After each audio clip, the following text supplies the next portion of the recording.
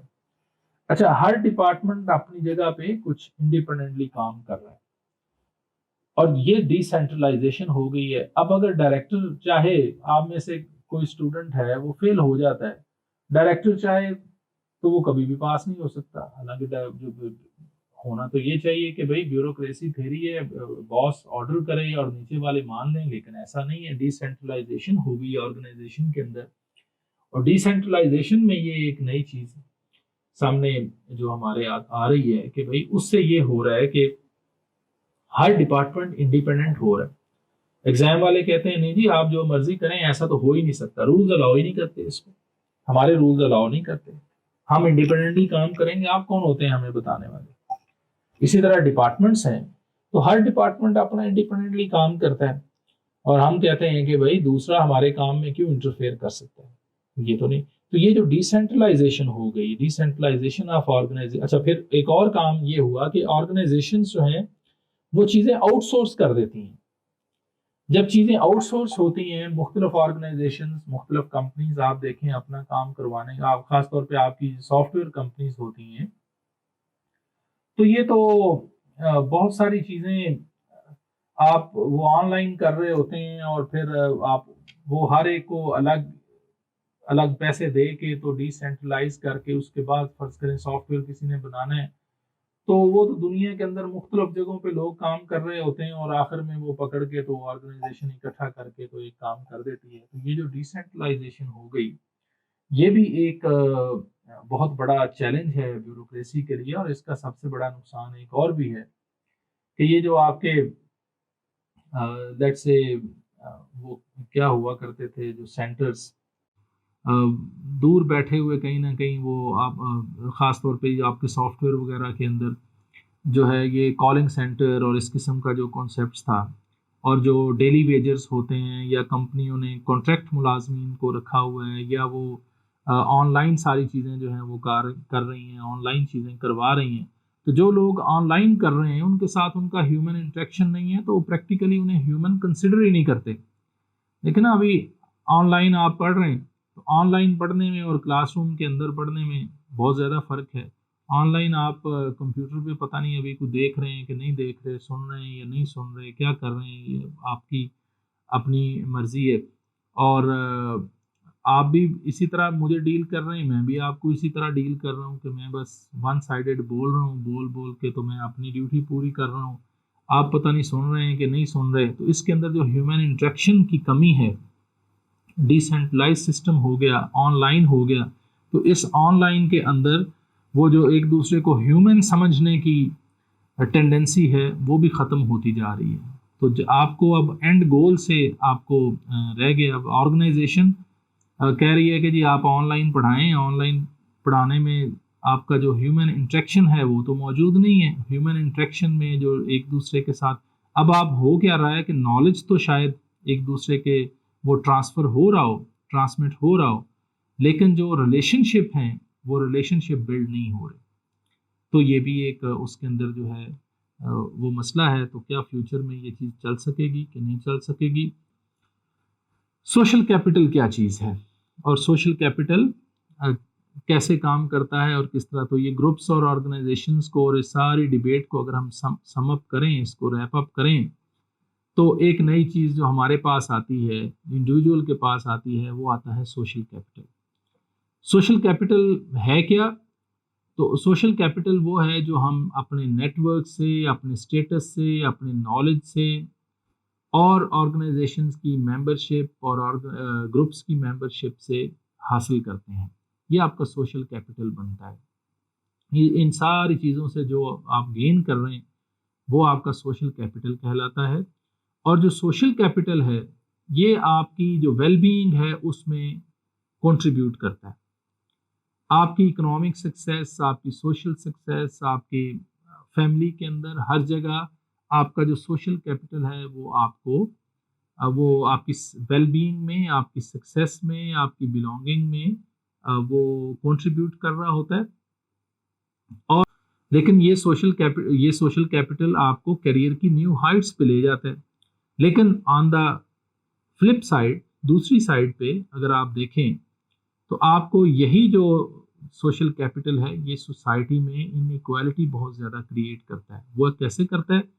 ایک شخص کے پاس سوشل کیپٹل بہت زیادہ ہے، بہتر سوشل کیپٹل ہے، بہتر اس کی نرچرنگ ہوئی ہے، یا وہ سمجھتا ہے یا سوسائٹی سمجھتی ہے کہ اس کی بہتر نرچرنگ ہے، اس صورت میں وہ یا اس کے بچے جو ہیں وہ زیادہ بینیفٹ سوسائٹی سے لے رہے ہوں گے.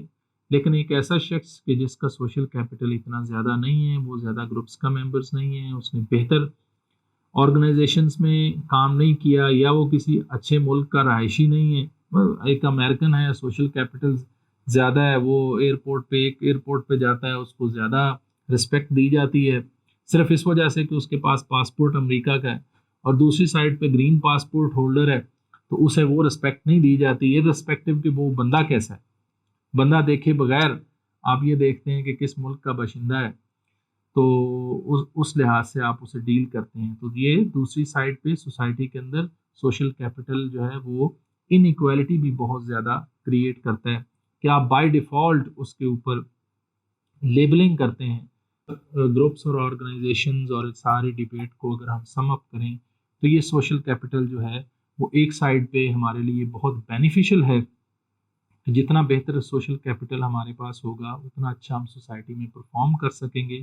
لیکن ایٹ دا سیم ٹائم یہ سوسائٹی کے اندر ان ایکوالٹی بھی کریٹ کرتا ہے کہ جو سوسائٹی میں وہ لوگ جن کے پاس سوشل کیپٹل رچ نہیں ہیں، وہ لوگ سوسائٹی میں پیچھے، سوشل سسٹم کے اندر، آرگنائزیشنز کے اندر، گروپس کے اندر وہ بہتر سروائیو نہیں کر سکتے، وہ سوسائٹی میں پیچھے رہ جاتے ہیں.